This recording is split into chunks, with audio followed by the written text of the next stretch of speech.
tonight. Aaron's the storm, he's ready to fight.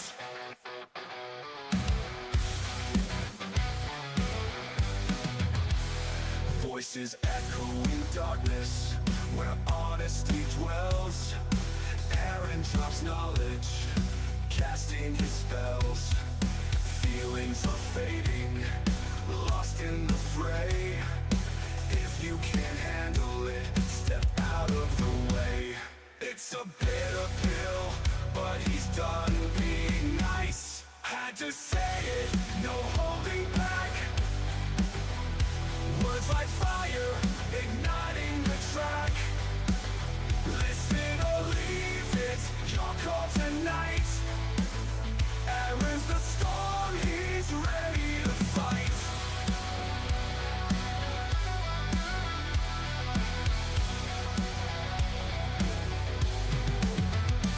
It's a bitter pill, but he's done being nice.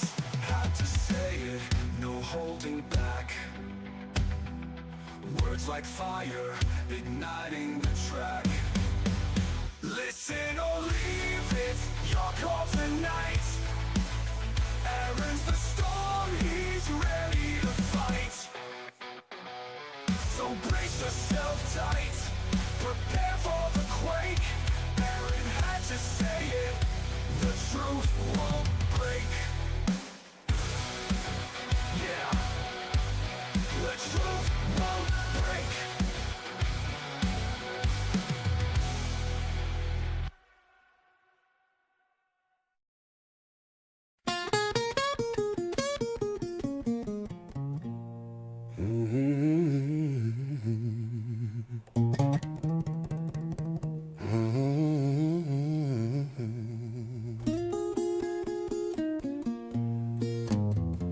I had to say, or else it would just go unsaid. Yeah, I had to say, or else it would just go unsaid. If you didn't get it from me, you'd hear it from some newsman instead. I may cuss and yell, but I know what I say is right. You know what, I will fucking yell, but I know what I say is right.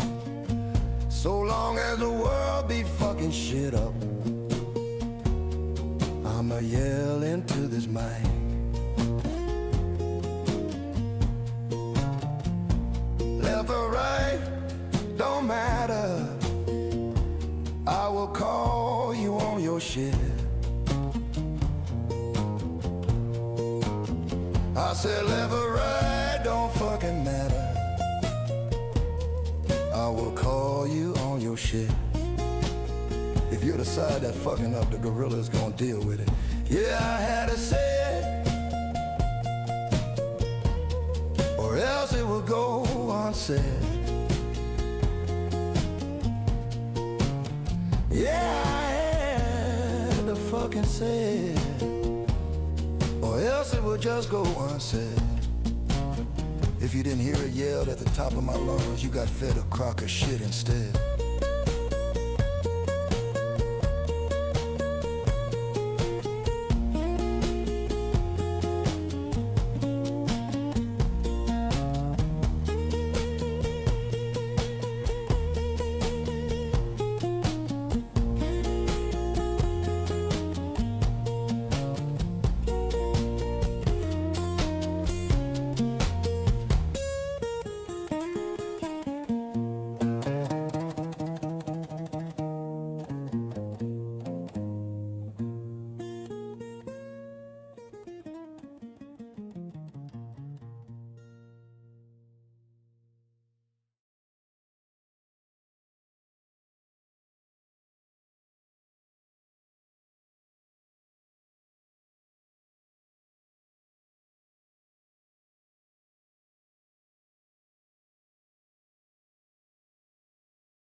Is that better?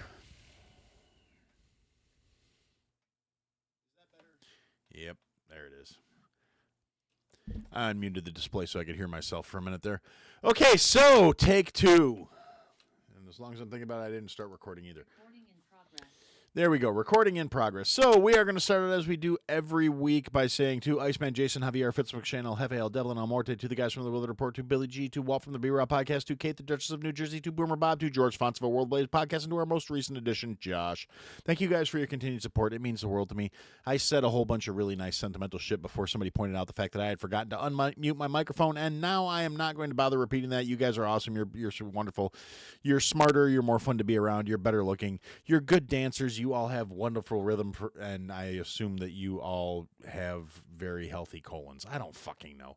Anyway, yeah, I completely derailed myself just by being a little bit of a retard, which brings me into just stumblingly right away into the first thing I want to talk about, because it really is one of the funniest things that I think happened here, and that is in the course of the last week, Donald Trump called Tim Walz a retard. And just the pearl clutching and expected outrage from the left is what it is. The amount of people, oh my God, this is offensive. Here's the thing.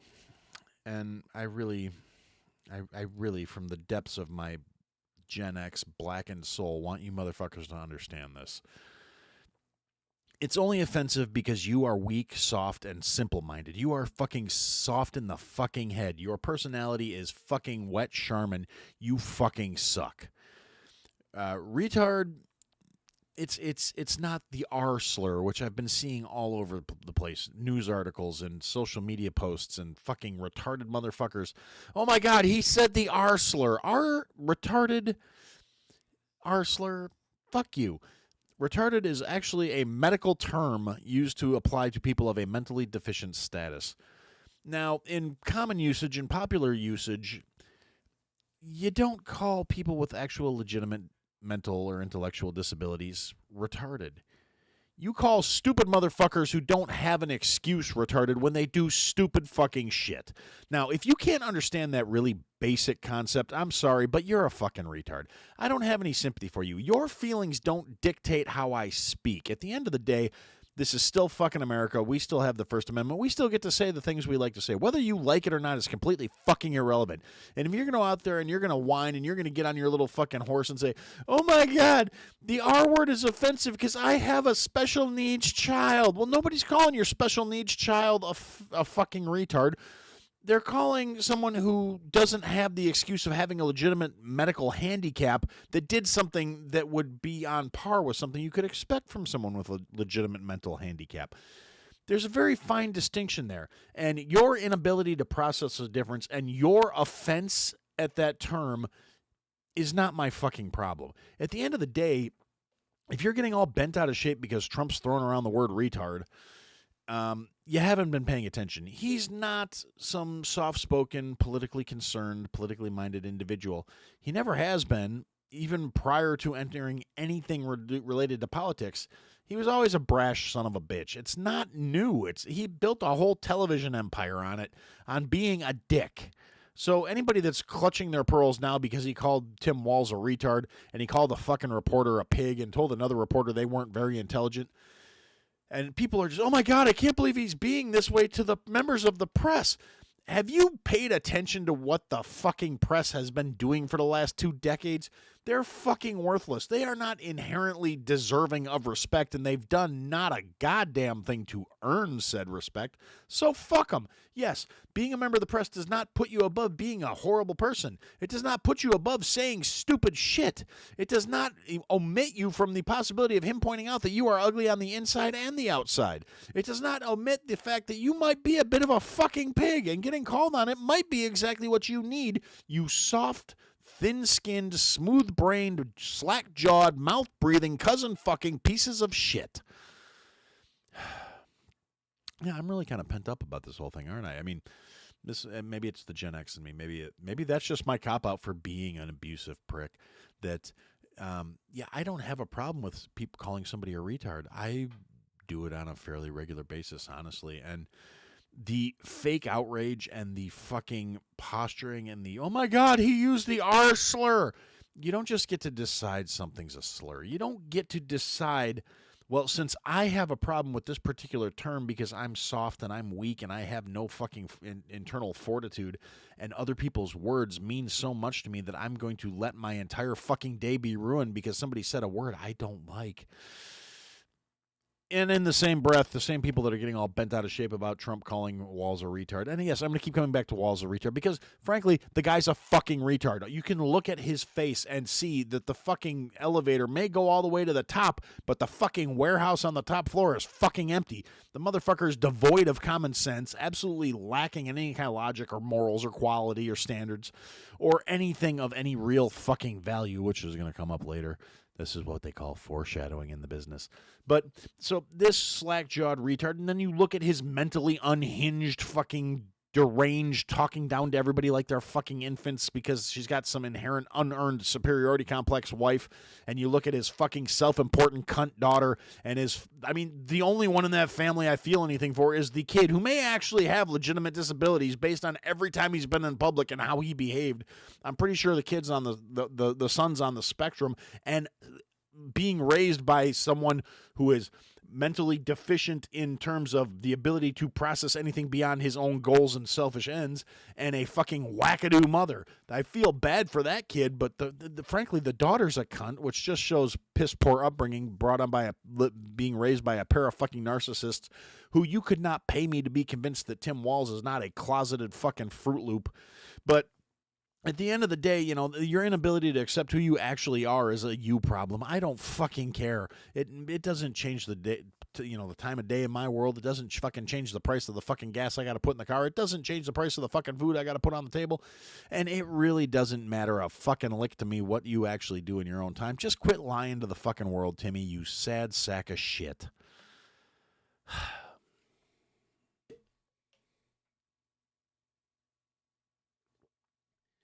Sorry, throat's a little messed up. I think I inhaled too much mortar dust over the last couple days.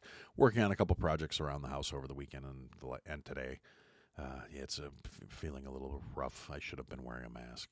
This is one of the few times where I will say I should have been wearing a mask because it would have been effective, at least a particle mask just to keep the dust out of my face. But I'm also a stubborn jackass of a man who doesn't necessarily do things when I know they're in my own best interest.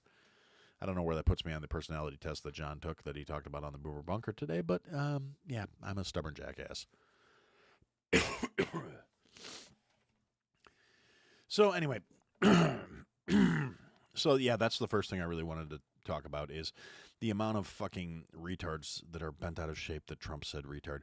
The fucking people who just in typical leftist narcissistic fashion have to make it all about them in their pearl-clutching social media outrage posts where they're, well, I have a special needs child, and that's offensive to my special needs child. If your child is actually that special needs and not just one of those self-diagnosed, like, oh, well, my kid's on the spectrum, hee-hee. Yeah, well, as much as you may look like a Tylenol parent, it's really possible that your kid's just a fucking uninteresting piece of shit because it has a failure as a parent raising it.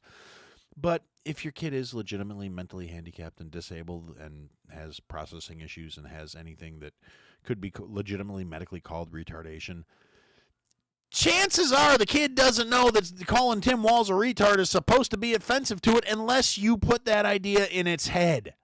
So, be a decent parent, do your retarded kid a kindness, and don't explain to him that, well, he's calling the retarded governor of Minnesota a retard because this is the kind of thing that a person would expect from somebody who has ability hampering issues like you. Because you're not doing a kindness as a parent to explain to a kid who doesn't have any grasp of the concept why he should be offended. The kid's not insulted. The kid's not upset. You're offended on their behalf because for whatever reason, whether it was God, fate, or something stupid you did while the kid was gestating, you wound up with a kid with differential ability or differential needs and special needs. And instead of just coping with it and dealing with it like a parent and actually loving that child unconditionally like you're fucking supposed to and doing the best you can to provide your kid, your narcissistic ass has to make it all about you and how much, because I guarantee not a single one of these people that are bent out of shape because, oh my God, that's offensive to my child. They're not looking at it at all from the child's perspective because, like I said, in the matter of 3 seconds, I can tell you the kid doesn't fucking know until you tell it that it's supposed to be offended. And I'm referring to the child as it because it could be male, female. I'm not going to take the time to keep going back and forth, him, her, they, them, whatever. Until you tell that child that it's supposed to be, that it's being talked badly about, it has no comprehension of that. So it's really not a problem with the kid. The problem is with this narcissistic piece of shit failure of a parent that wants to make everything about them, and they don't think it's fair that they have to struggle. They have a problem with the fact that they have to deal with these things. They think it's, again, them. My child has special needs. Congratulations. That must be tough. It must suck. It must be hard.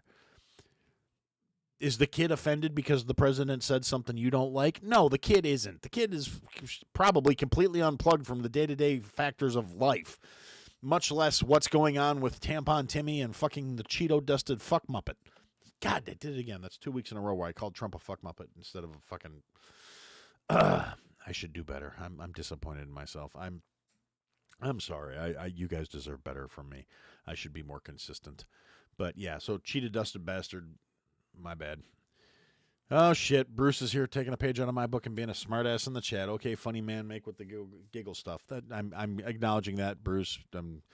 As much as I've tried not to get distracted by you fuckers in the chat anymore, that was a good call out. So good job, well done. So anyway, so moving on from Tim Walz for the time being, we're gonna go now back to talk to oh God, fuck, what's his name? Mark Kelly, the fucking congressperson who's one of the seditious six and the one who's been the most vocal, doubling down on, military has a responsibility to do that. Now he's started to backpedal a little bit now that the fucking consequences of his own seditious actions, which no matter how you want to try and spin it, well, we were just saying that they don't have to follow unlawful orders. No, what you were trying to do is you were trying to imply that Trump's orders were unlawful because under further questioning, both Slotkin and now Kelly have admitted that not a single thing that has been ordered by Trump has technically been illegal. Now, even with all the activist judges overstepping their authority, trying to rule through judicial writ and override the office of the president, because that's what happens when you have a bunch of unelected, appointed, lifetime appointees that are partisan hacks. That's going to make a much stronger case for when you get some fucking stupid, brain-dead, fresh meat right out of the fucking boot, jackass fucking teenager who's, these are the people my parents look up to, and they said Trump's following illegal orders. I know I shouldn't have to follow him. And the worst part about it is, and all these stupid things, oh, well, we got your back. If we're going to be here for you. The congressional assholes don't actually have any fucking authority to defend those soldiers. The Universal Code of Military Justice isn't anything that Congress has any authority over. It's not anything the Senate has over. It's simply put, them saying they have the backs of the soldiers is going to be a case of when some moron finally decides to disobey orders and gets run up on a fucking court-martial. All these former intelligence agents and former military people are just going to be like, hey, sorry, thoughts and prayers, we got your back, homie. Good looking out. And that's going to be it. They don't have any authority where they can come to the defense of these people for not following orders. Furthermore, they're instilling distrust in the chain of command. They're undermining the chain of command, which, as former military people, they should be well aware of, and the former intelligence officers are definitely aware of, because that's the kind of shit they use to destabilize countries. I mean, this is literally color revolution shit. This is right out of the fucking communist playbook. This is exactly what went down in China with Mao. This is not anything that anybody with more than an iota of understanding of history or fucking, actions of prior regime changes should question. It's just a case of it is what it is, and these dumb motherfuckers got caught, and now Mark Kelly's backpedaling saying, well, no, Donald Trump didn't. We're basing this off of things he had said in the past that he would do, and nothing he's done yet has been bad because, frankly, I found out after the fact something I didn't realize last week, where I thought he was just being the most verbose, and that's why he was the one that Hegseth said they might be looking into. Actually, the thing about it is, out of the seditious six, he's the only one who actually went full retirement out of the military. Everyone else did a hitch, did 2 hitches, whatever, and one and done, 2 and out, whatever. However they served their tours. This is. What Kelly was doing was, he's the only one who got his 20-year papers. He's the only one who is an actual retired military individual. So there was there was a case of just, hey, guess what? You're the only one who's actually subject to the Universal Code of Military Justice still. So that's the reason why he's the only one who's being targeted by the Department of War now, as we might be having to look at you. And then, he posted a picture of his uniform, on a hanger, not on his body, so it could have been anybody's outfit, with medals and awards and citations on it. And Hegseth, being a troll of almost Trumpian caliber, comes out and says, yeah, your uniform's sloppy and your medals are out of order. Maybe we should look at that too when you get your inquiry. And the funny thing was, I saw a couple people saying, oh, well, the reason his medals are out of order is because it's a mirrored photograph and it's just inverted by the camera. No, it's not.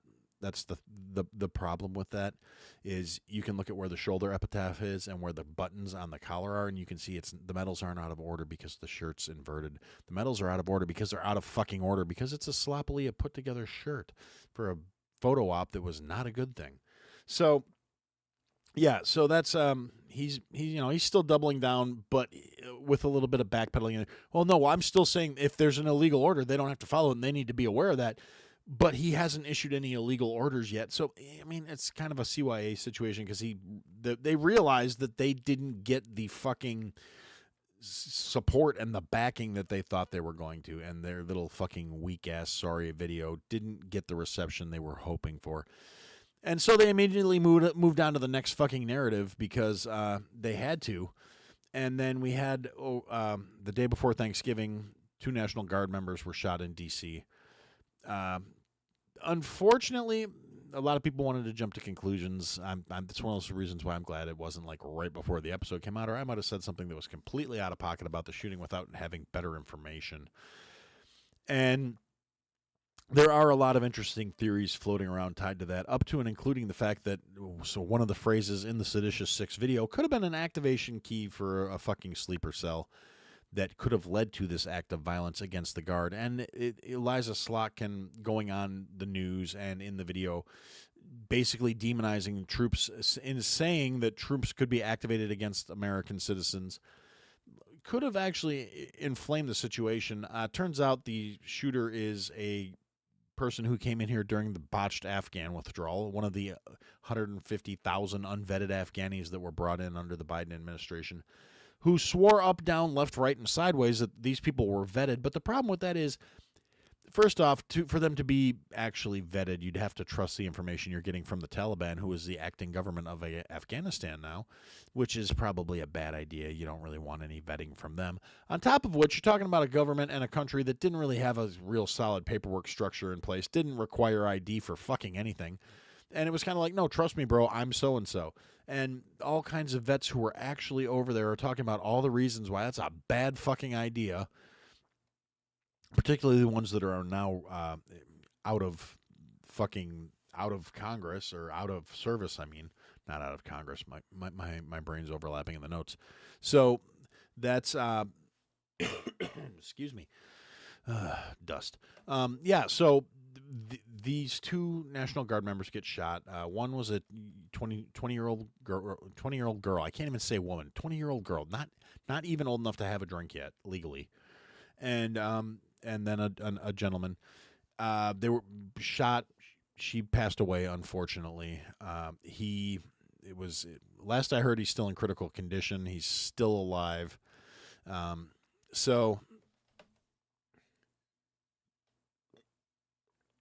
Excuse me. So that happens, right? Day before a holiday, 2 National Guard members will not be going home to their families for the holidays, not because they're deployed, but because one's in the hospital and the other one's in a box. and it's a fucking shame, and it's a tragedy. The left immediately pounces on this narrative that, well, if they hadn't been deployed by the president, they wouldn't have gotten shot. Again, completely ignoring who did the shooting, what the motivations behind the shooting were, which that's up for some debate, whether it could be that, because it's an Afghani national who was there and saw two guards that he want, and, yelling aloha snack bar right before he...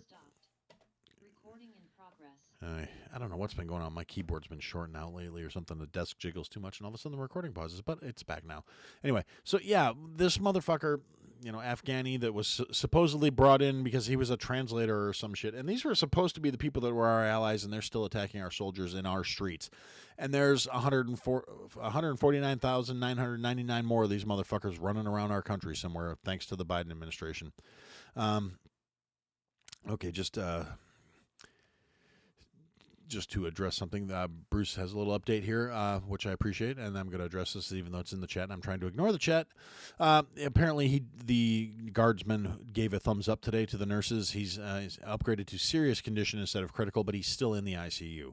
So thank you for that update, Bruce. I've been doing home stuff all day, so my information's a little time worn. But anyway, so yeah, this is all going somewhere, I swear to God. Anyway, so this obviously real easy to pin on the prior administration because it's as soon as the information about the shooter comes out, this cannot be pushed as any other kind of narrative. Not that there's any valid narrative that's going to make it okay that two National Guard members were just assaulted for just being there. I mean, I don't care who would have done it. I don't care if it was a liberal or a leftist or a fucking right-wing nutball or anybody in between. There is no fucking reason for it other than it was done by somebody who hates this country, hates what it stands for, and wants to see collapse. All right. And, all right, so now we have a couple more additions to the chat. We have, I believe that's actually let's see, unmoderated podcast, which I believe is actually Lorenzo. If I'm wrong, please correct me. And Iceman from the Motor Cop Chronicles has joined us in the live stream. So welcome, brother. Glad to see you. And anywho, now I'm derailed. Fuck. I was doing so good, too. Yeah, anyway, so the narrative comes out, like I said, there's nothing favorable about it. There's nothing good about it. There's nothing that can be spun in a positive light. So immediately they have to go on to the next thing. And the mainstream media puts out a report. Every yammering leftist talking head and political fucking gobshite out there decides they're going to run with it. And a story from the Washington Post comes out from anonymous sources say that Pete Hegseth committed a war crime by ordering a second shot to be fired on the fucking drug running boats after they were drone struck. And that's a war crime because you can't fire on stranded, sailors or, men that can't fight back. They're not combatants anymore at that point. So it becomes a case of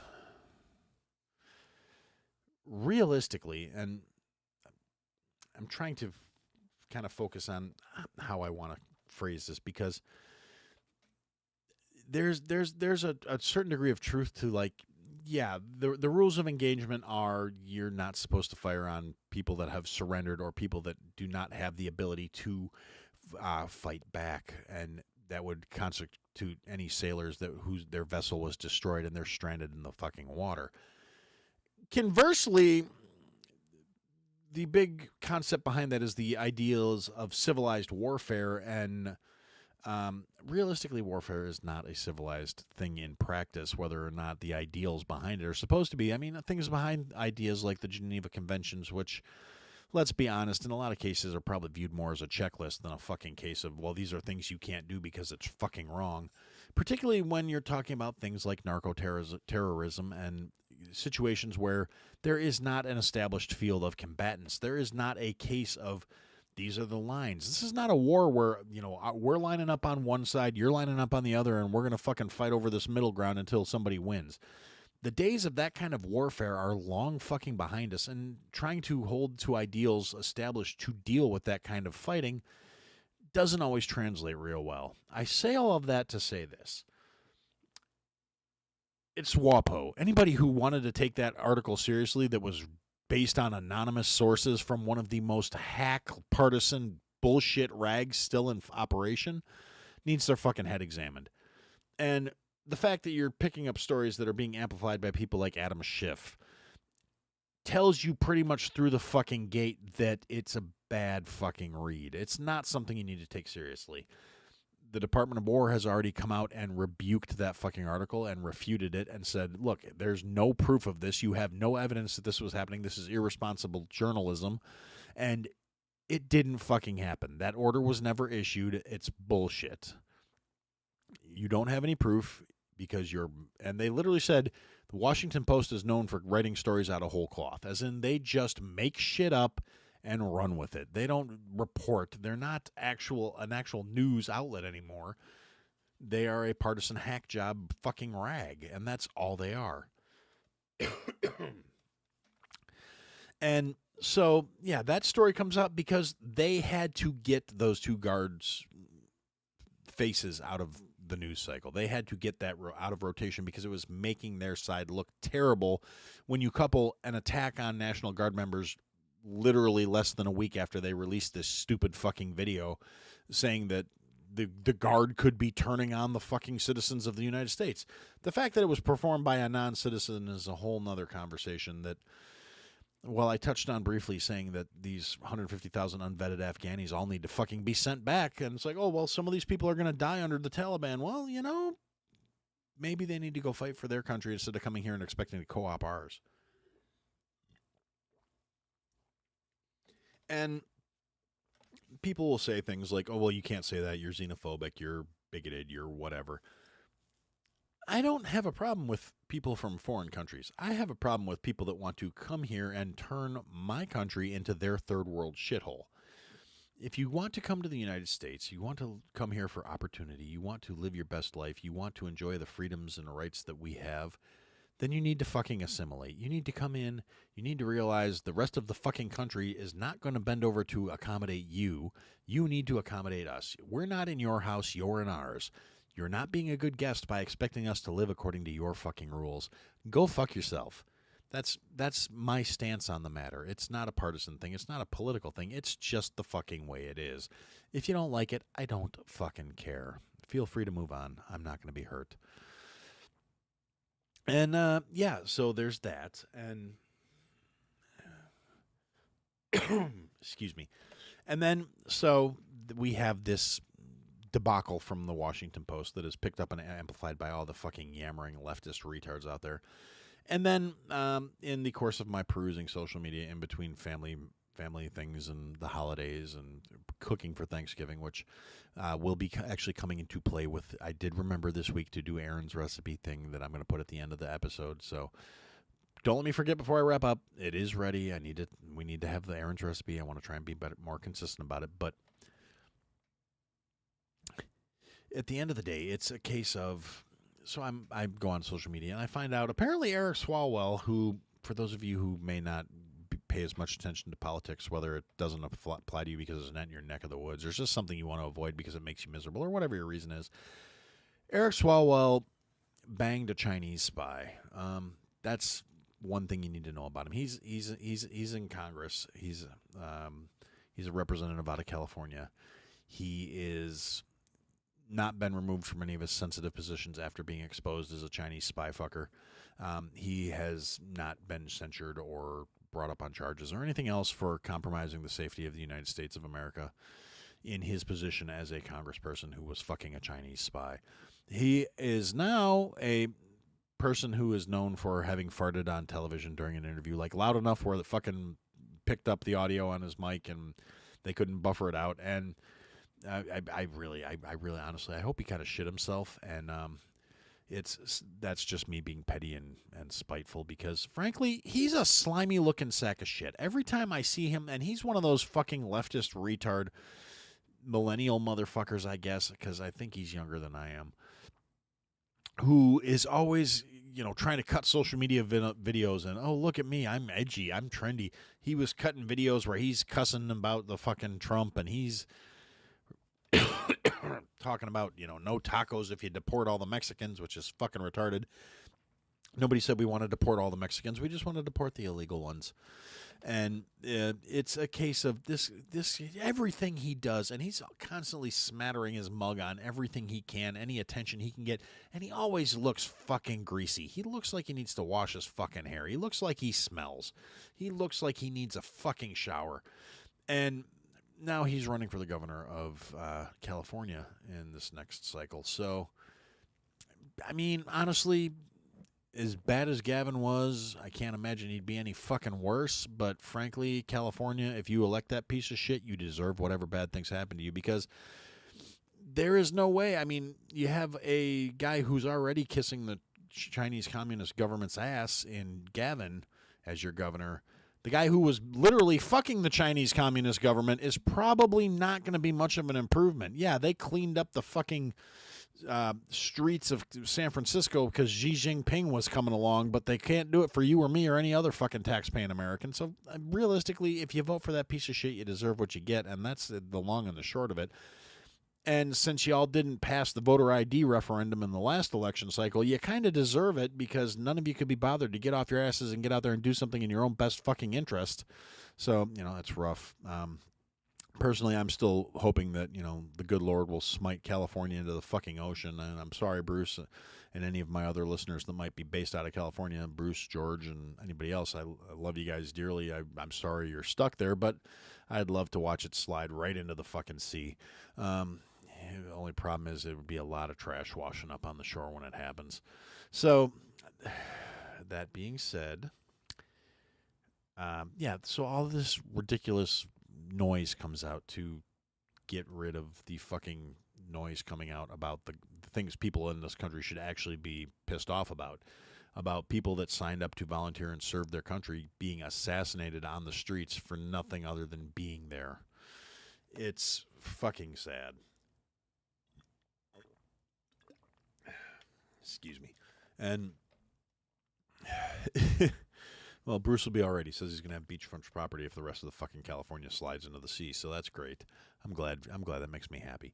But anyway, and then the problem with, again, this Afghani national who was in here basically illegally. He was never vetted. He was never cleared. He didn't have any kind of paperwork saying he was supposed to be here. He just came in on the fucking exodus out of Afghanistan during the fucking botched withdrawal.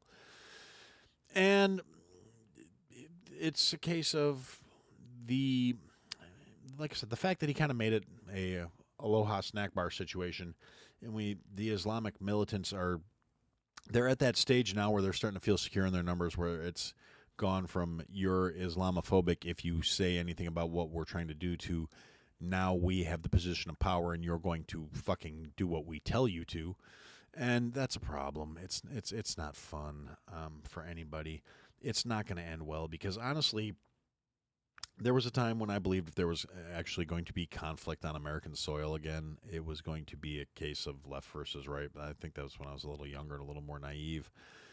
Primarily more that, like I said, the left is a lot more comfortable perpetrating violence in small situations. They're still being violent and interfering with ICE raids. Their protests are still getting unhinged. They're still assaulting people whose ideas they don't agree with. They're still excusing violent acts out of criminals and saying that they don't need to they don't need to fucking prosecute actual criminals, but if you defend yourself, you need to go to jail for the rest of your fucking life. We still have situations where criminals are being painted as victims and the victims are being painted as fucking suckers for being in the wrong place at the wrong time. And God forbid you try and defend yourself, then you're a bad person for wanting to keep what you earned and for fucking valuing your life more than the other person. Meanwhile, we have people getting assaulted in the streets, people getting assaulted on public transit. We have criminals that have been charged multiple times. As I mentioned last week, the asshole in Chicago that lit the girl on fire on the alley. Yeah, she's still in critical condition. Her life is going to be ruined. She's going to be scarred and in pain for the rest of her natural fucking days, because some smooth-brained liberal fucktard judge who wanted to be, compassionate to the poor shit upon violent criminals who had multiple charges to begin with, wanted to let that degenerate piece of shit out on the street furthermore. And the Safety Act and the cashless bail system in Illinois that fosters and enables these fucking shit takes become a case of yeah, it wasn't intended for use to let violent criminals on the street, but these activist, partisan hack judges are abusing the shit out of the law. The law was meant for nonviolent, first-time offenders, so if you were in a shit situation and you just got caught up in a bad moment and you didn't do something that was fucking horrific, you could go home and not have your life destroyed while you were waiting for trial for something minor. It was not meant so violent criminals who assault people, who rob people, who attempt to murder people, who actively murder people could be back out on the streets because, oh, they had it bad growing up or whatever other shit these retarded motherfuckers want to fucking paint to say, oh, yeah, well, no, it's not the criminal's fault. It's because they didn't have enough hugs as kids. It's because they didn't have a society that embraced their uniqueness and their specialness, and the system failed them. Meanwhile, that cry is coming from people who want the system to have more of a hand in everybody's fucking life. There's not a single person out there who can say why these things should continue to exist when they failed just across the fucking board. They just know that we need more government. We need more taxes. We need more money for the public education system that has failed our children across the fucking country because they're not actually trying to raise functioning, decent adults. They're trying to raise people that can be easily manipulated and maintain their power base. And that's all they fucking care about. And they're fucking degenerate scumbags, and I fucking can't stand them. And that brings me back to Tim Walz. And this ties in, believe me. Because in the interest of, yes, Walz is a retard, and Trump called him a retard, and then it comes out very recently here, all of a sudden, all kinds of whistleblowings going on, that Walz is not just a retard. He is an actual evil, incompetent, corrupt, worthless sack of shit. He, his administration, anything tied to the Walz administration at this point, has been implicated in literally billions of dollars of fraud and theft perpetrated on the U.S. taxpayers through federal programs that they knowingly have, and the whistleblowers just keep coming out saying they were knowingly allowing unqualified people to make appointments, people that were NGOs and fucking charity defraudment through all kinds of Somali organizations that were funneling literally millions of dollars back into terrorist organizations in Somalia and other locations.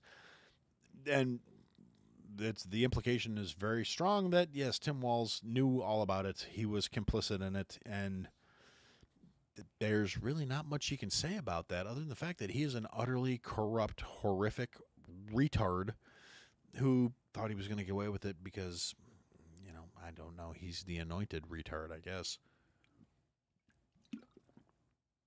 And this is the piece of shit that the leftist wanted in the second highest seat in the country.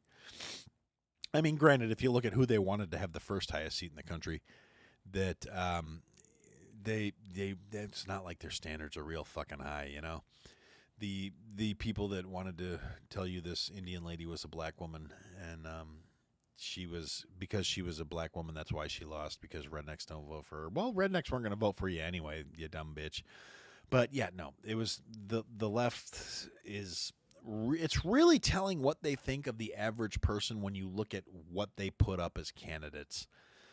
They've definitely stopped trying to field the best and the brightest, and they're realistically, I mean, they don't seem to get this whole like playing on emotion and trying to make emotional appeals didn't work for them, and they're really not stepping back away from it. But the fact that they lost is really highlighting what would have happened had they won.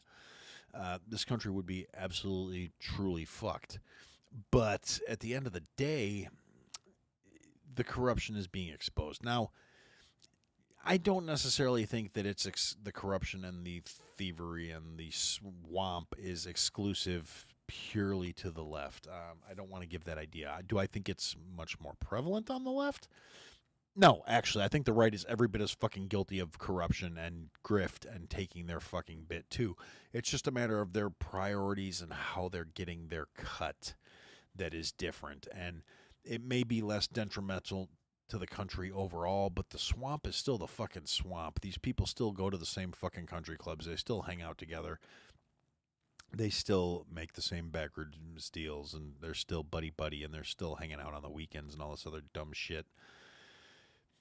and it's infuriating to me. I mean, yeah, I'm happy to see corruption getting exposed in the little bits and pieces where it's getting exposed. But on the other side of that coin, things have been so utterly disappointing out of this administration in terms of, promises made, not delivered upon.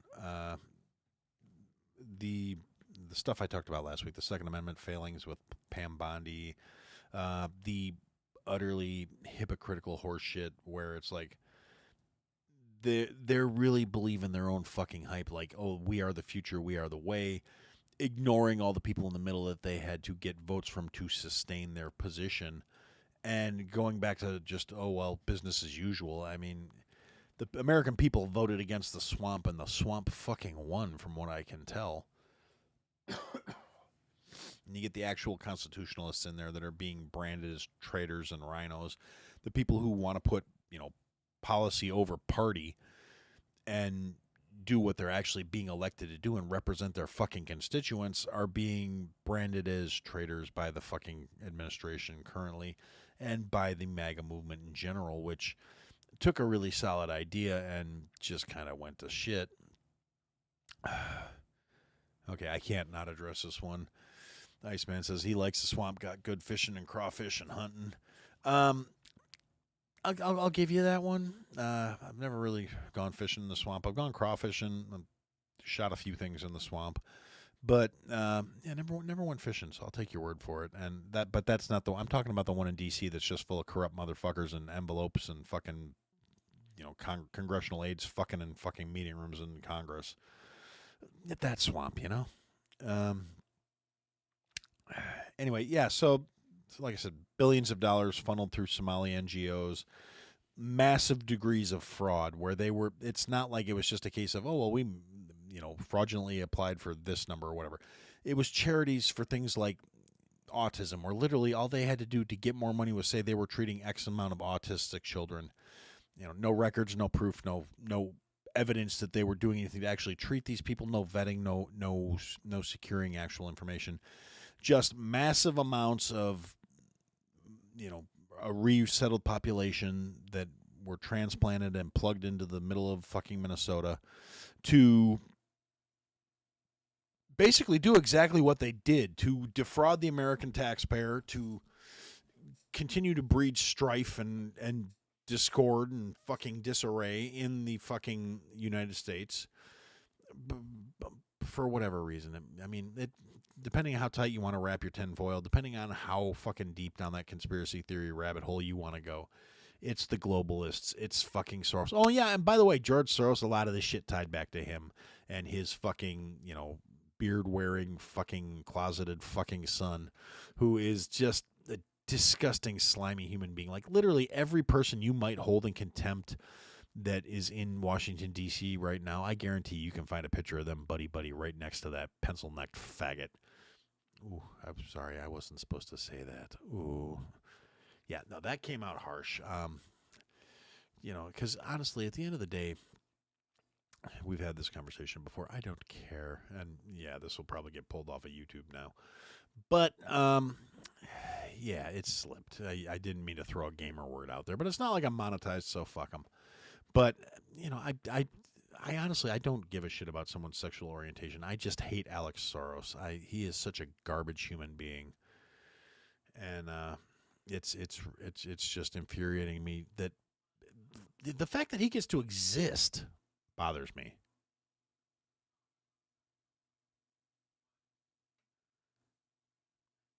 I mean, I'm just trying really hard to think here of anything he's done of redeeming factor. He's born into a fucking fortune, raised by a un-American, or well, anti-American. He's never been an American, so I can't really call him un-American. He's a friggin' foreigner. But, a father who has pretty much actively been campaigning against the fucking interests of this country his entire fucking adult life. And it frustrates me that he's in the position he's in and still carrying on his fucking Sith Lord looking father's work of destabilizing this country to serve whatever globalist horseshit initiative they fucking believe in. And the fact that we as a population allow it, it's just infuriating to me. And I don't want to go down my conspiracy theory rabbit holes and just be all crazy. But at the end of the day, I mean, it is what it is. There's conspiracy theories, there's spoilers. Which one is this? The guy's trying to actively destroy the country. The only reason they're allowed to get away with it is they've got people from both sides of the aisle in their fucking pocket. I mean, and the worst part about it is when you do the whole follow the money thing, there's a lot of good social media accounts out there. There's people that are smarter than me, that are better than me, that are doing these things that will run down the fucking numbers, show you the receipts if you ask for them, that just prove a lot of what they're doing is being done with our money. They're not even using their own fortune to do this shit. They are using taxpayer dollars to fund the destruction of this fucking country, the destruction of the middle class in this country, the importation of the third world so they can eliminate the first world. It's not like they're bringing in people that are elevating the quality of life for the fucking general population. It's a bunch of freeloading parasites that are, I mean, even though the Trump administration has made a ton of cuts to the fucking expenditures being spent on illegal aliens, and they've made a very token effort to try and, I mean, it's been a very public, very publicized effort to try and get rid of the illegals. But, I mean, compared to Obama, they're not doing any real deportation numbers. And that's something the media fucking ignores when they're riling up all their leftist retards that are going to put on a fucking inflatable frog costume and go stand in front of an ICE facility and fucking wave a sign and hold up fucking traffic. Because, you know, you got to set up these photo ops for the fucking smooth-brained leftist retards that are going to be trying to run for office in the next cycle. So make sure they're out there showing a really good showing of, oh, no human's illegal and everyone has rights and these people are having their rights violated. No, they're being processed and sent back to where they belong.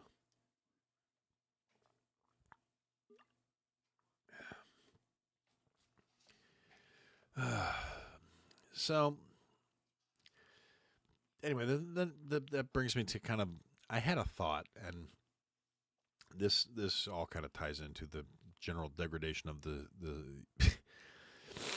you know, you're kind of right there, Iceman. E.T. was the only illegal that came here, learned English, and then left. I mean, that's kind of funny.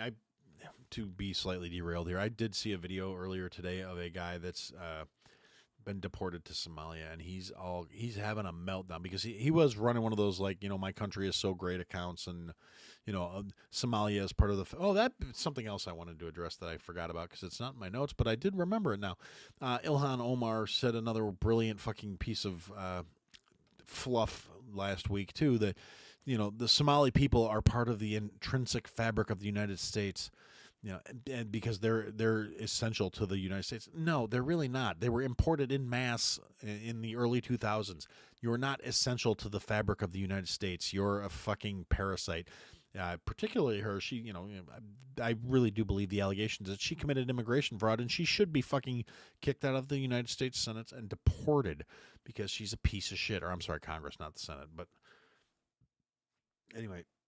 Excuse me. I also believe that anyone who's serving in the halls of Congress or in any office in the United States government should not be allowed to hold dual allegiance.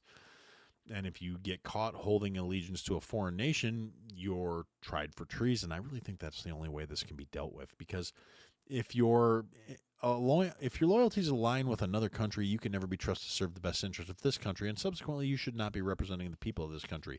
If you are elected office to represent people of a foreign nation that are coming to this country, trying to subsume this country, trying to take over this country, you need to go fuck yourselves.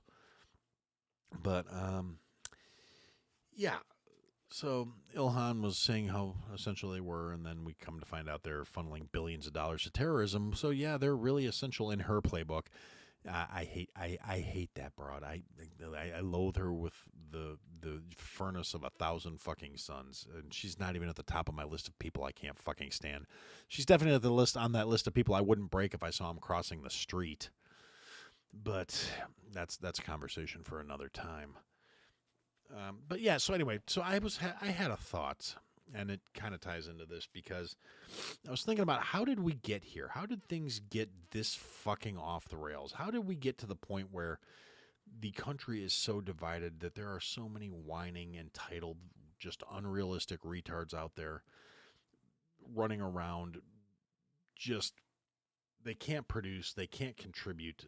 I mean, that's one of those reasons socialism is getting very popular amongst the overly educated idiots that are out there, the fucking people holding $190,000 of college debt that think they deserve $26 an hour for pouring coffee into a cup.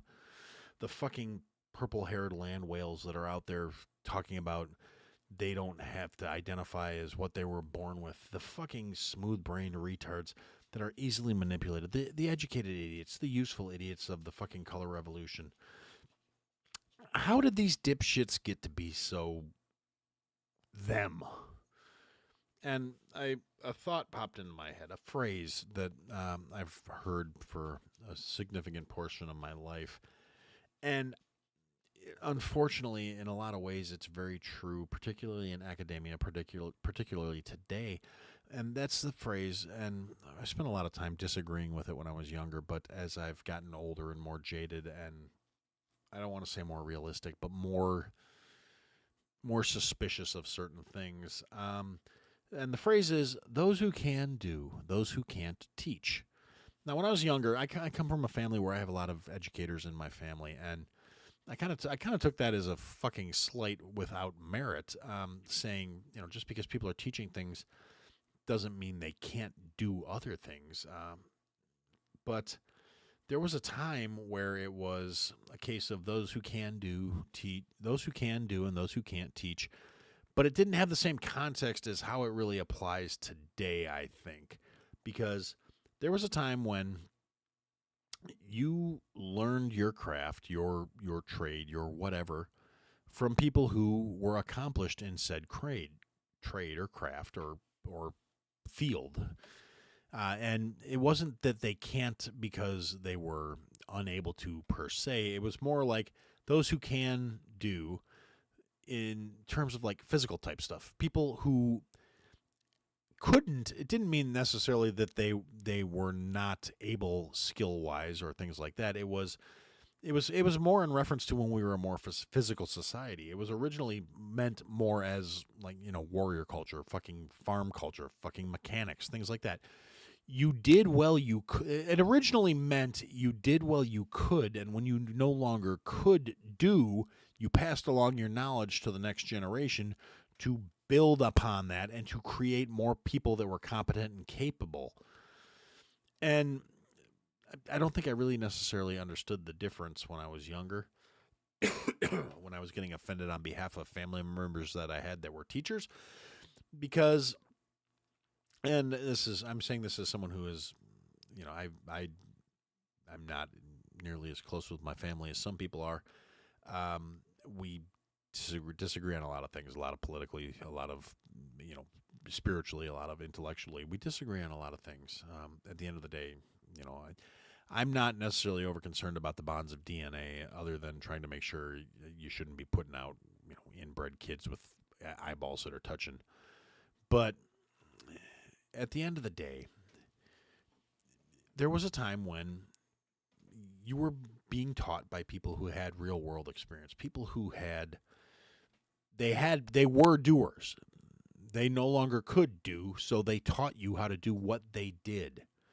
It wasn't a case of these were people with no actual real world experience. These were people that were purely intellectuals. These were people whose entire career was in academia. These were people who existed in a field that only had a place in teaching that field to other people. When we started creating a culture where academics were not expected to be subject matter experts because they had actually gone out and lived it, but it was just because they had studied what other people had done, other people have seen. When you're coming from a place of purely theoretical, purely intellectual exercise, you're never going to actually be as competent as someone who's out there doing it, dealing with it, things like that. That's why, like, in a line of work like what I do, you're not going to find any culinary school in the fucking country that's going to hire somebody as an instructor who has purely theoretical knowledge. They're not going to hire inexperienced people who say, I went to culinary school and now I'm qualified to teach these same exercises, principles, and ideas to the next generation of chefs. Whereas in modern American academia, and pretty much anywhere in the Western world, because we're the only ones that have academia. Let's be honest. If you're looking at some third world shithole, they don't have a lot of colleges going on for them. And it's a case of, yeah, so we have these situations where at somewhere along the line we decided the intellectuals should have way more pull than they actually merited, because we started giving way too much credence to the ideals that an education automatically somehow made you an expert, and going and getting that piece of paper somehow made you anybody that was worth fucking listening to. And there was way too much of an emphasis on that. And, I mean, there's people out there, oh, well, they blame the boomers, and they blame. Well, and there was a time where that was a legitimate thing, where to get farther ahead in life, you needed to have that collegiate education. But that's when it was still teaching practically. It was still bringing in subject matter experts to teach that subject, not to politicize your children, not to indoctrinate your children, not to preach false ideologies that were created by other intellectuals who had never actually been a contributing member of the real fucking world, which is why Marx is so popular with him. That lazy, worthless, parasitic sack of shit is revered by academia because a lot of liberal academics aspire to be lazy, freeloading, parasitic sacks of shit who are lauded for their intellectual superiority for saying shit that doesn't actually work in the real fucking world. And I think we're seeing ripple effects of that. I mean, the ongoing dumbification of fucking America is not showing any signs of slowing down.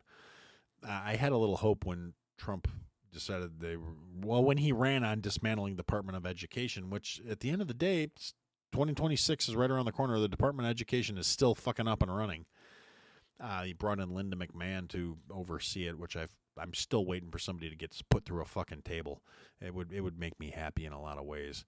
At the end of the day, but these self-important intellectuals, their knowledge, their experience in the real world is 110% theoretical. It's not based on any practical application, which is one of the reasons why they have to keep trying to push it and say how important it is for everyone to be involved in it, because it's the only way it will sustain them. It's just a masturbatory, self-serving fucking clusterfuck of a system, and it needs to be fucking burnt to the ground. Now, on the upside, we're seeing a whole nother generation that's leaning into trade school and realizing that, they don't really have to worry about AI taking their jobs when it comes to, being a fucking plumber and things like that.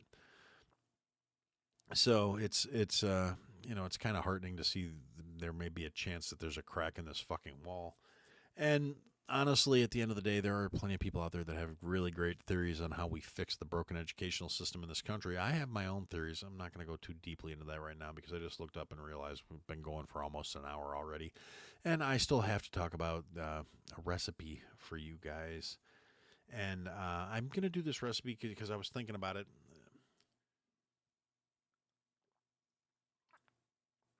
It is the holidays. We're going to be festive. I'm assuming, like most of us, you probably have a bunch of leftovers from Thanksgiving. So what I did was I went ahead and I said, you know what? I'm going to do a recipe for a turkey pot pie because it's a great way to use up fucking leftovers. And the idea I'm going to put forth here is a little different from what you're going to find in a typical pot pie recipe.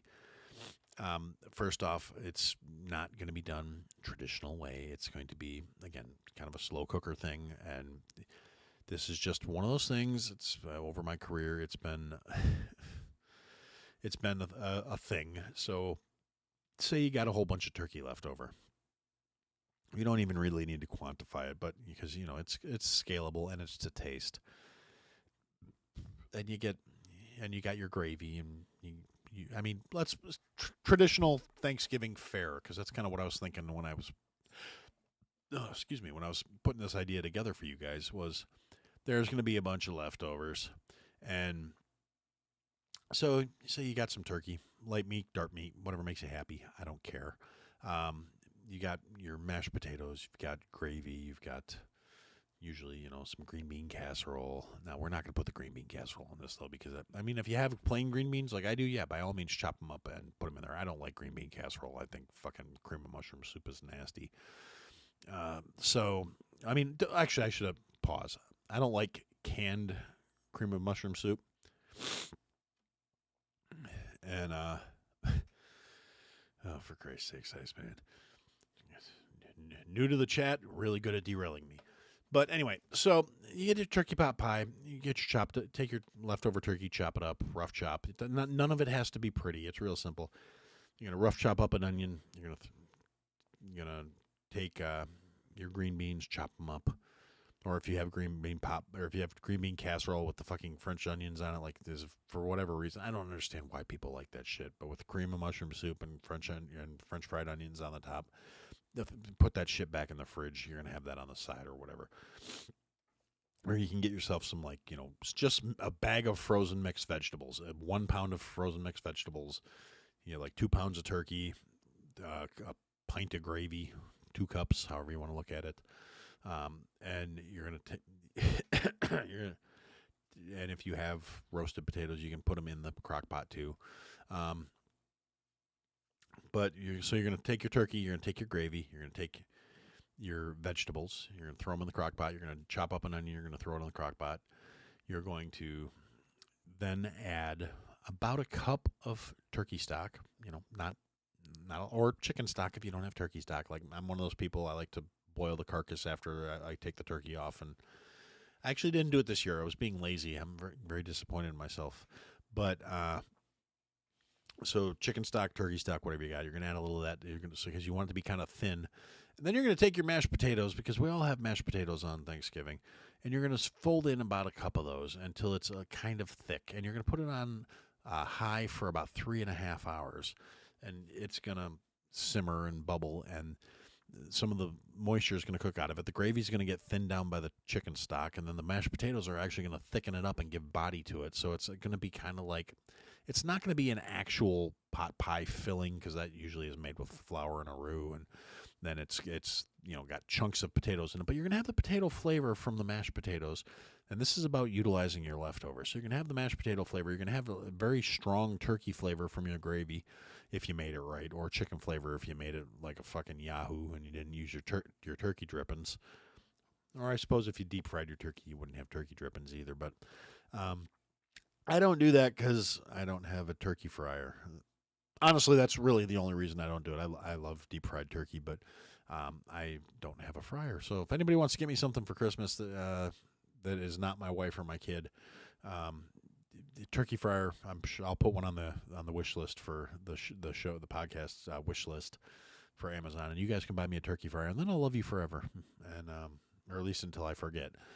But anyway, so yeah, back to the point. So you set it on high, 3.5 hours, and then go do whatever you got to fucking do. Go make some biscuits. Now, you don't have to be fancy. You can go get those fucking canned biscuits from Pillsbury. I'll be honest, the Pillsbury Grands, I fucking love them. They're phenomenal. You can get the Cheddar Bay biscuit mix from Red Lobster, available in stores. It tastes just like the Red Lobster biscuits, and the secret is they got a shit ton of fucking butter in them. I'm gonna give you some inside baseball here. That's what makes them good. If you're one of those people, it's like, oh, well, I use margarine. You're fucking retarded. Margarine is the devil.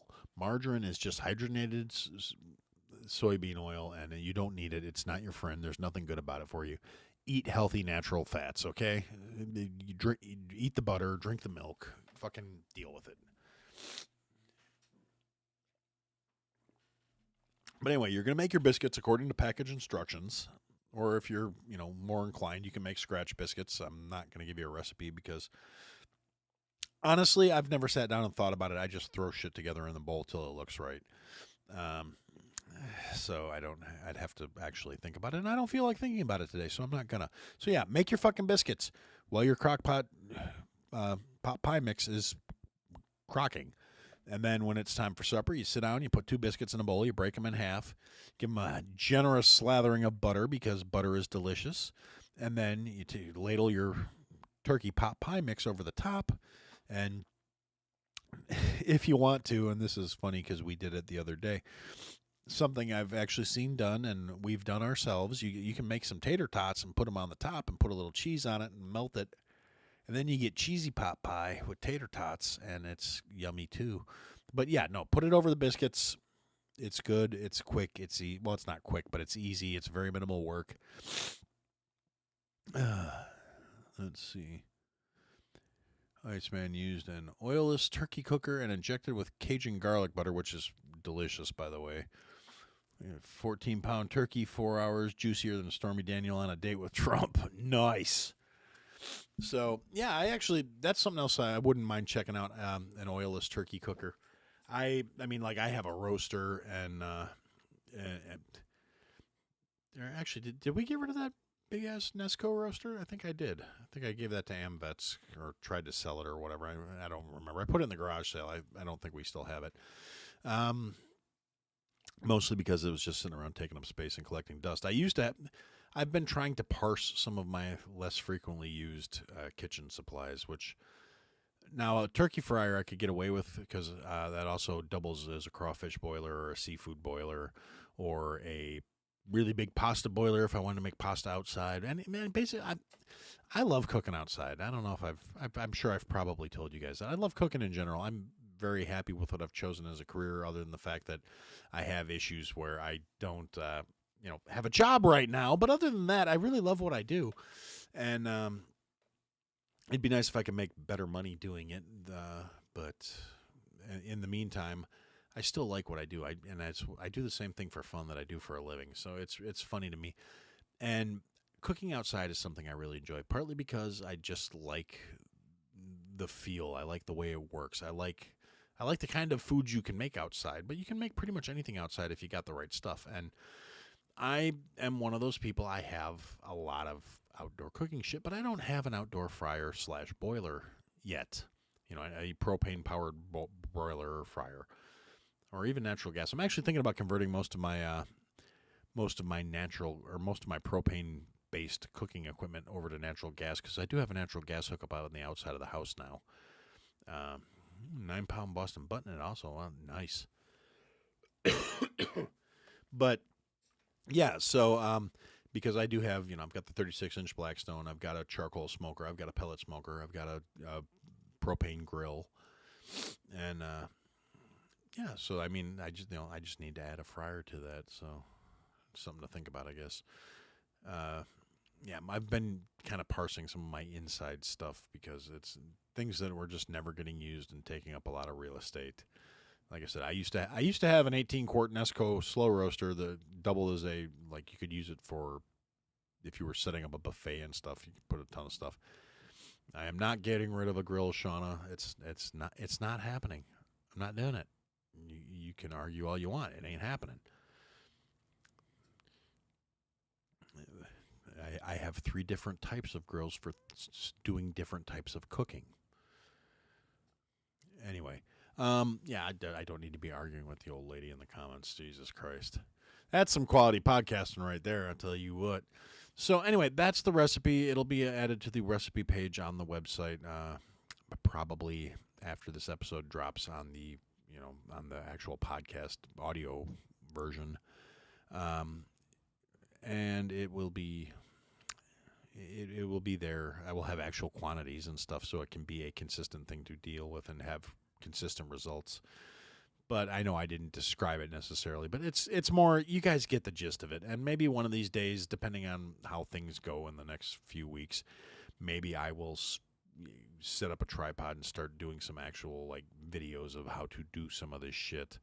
I've been thinking about it. I need to do something to keep myself occupied until I find a way to be gainfully employed again. I do have a couple interviews coming up in the next few days, so fingers crossed, I guess. And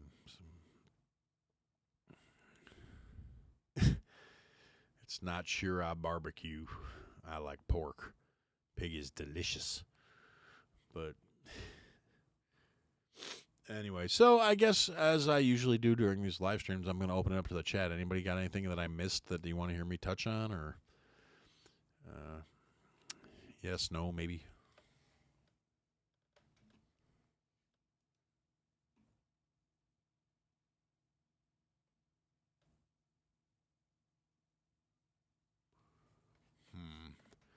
Only feed is not an option, Iceman. I'm not doing that. Nobody wants to pay to see my little fucking hobbit feet. I tell you that. I mean, seriously, I got Fred Flintstone feet. They look like spatulas. It's disgusting. I mean, they're not flat, but they're very wide.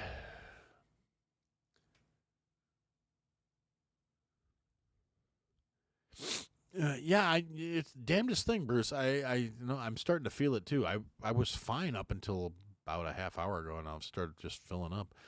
I don't know if I'm just maybe it's a cold, maybe it's concrete dust, maybe it's a combination of the two.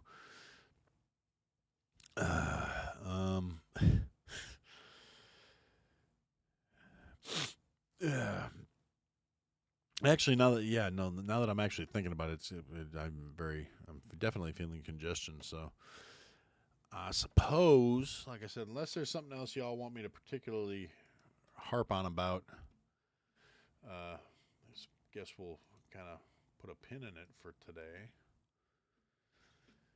I keep trying to wait just because I know there's a lag between the time I say this shit and the time y'all hear it.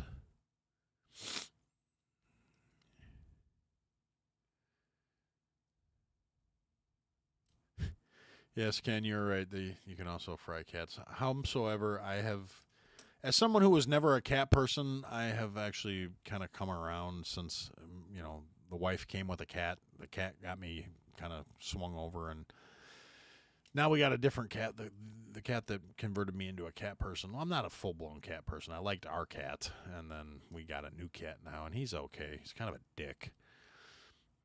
But, yeah. I guess at the end of the day, he's all right. He's not in here trying to bite me tonight. At least there's that. I mean, I must think he's okay. I got a freaking cat tree in my office, so I mean, he never uses it, but it's there.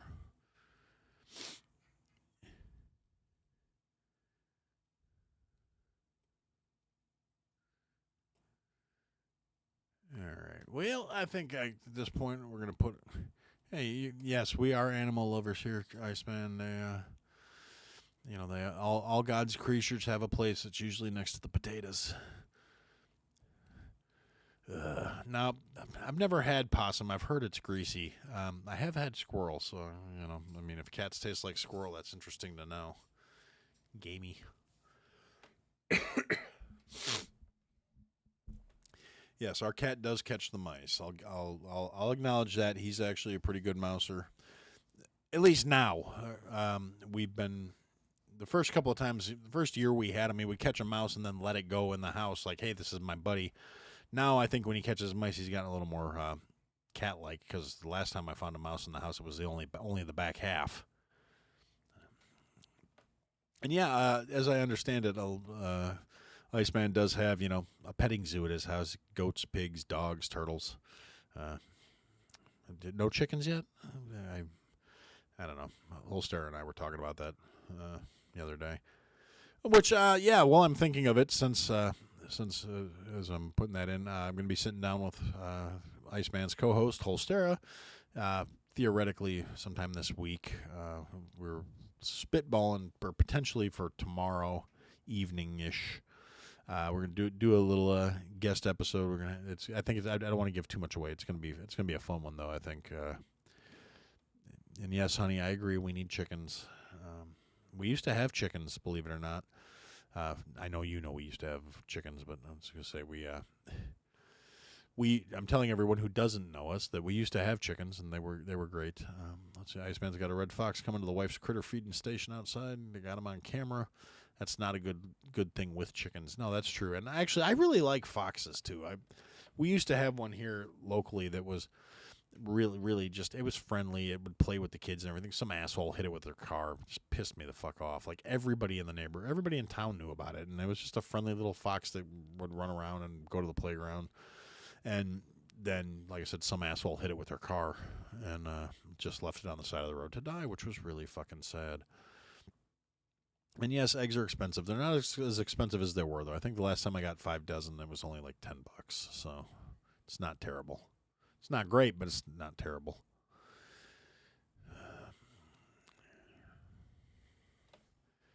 All right. Well, like I said, since y'all ain't got nothing else you want to hear me bitch and moan about, I guess I'm going to put a pin in it for now and say for now, that's what I had to say.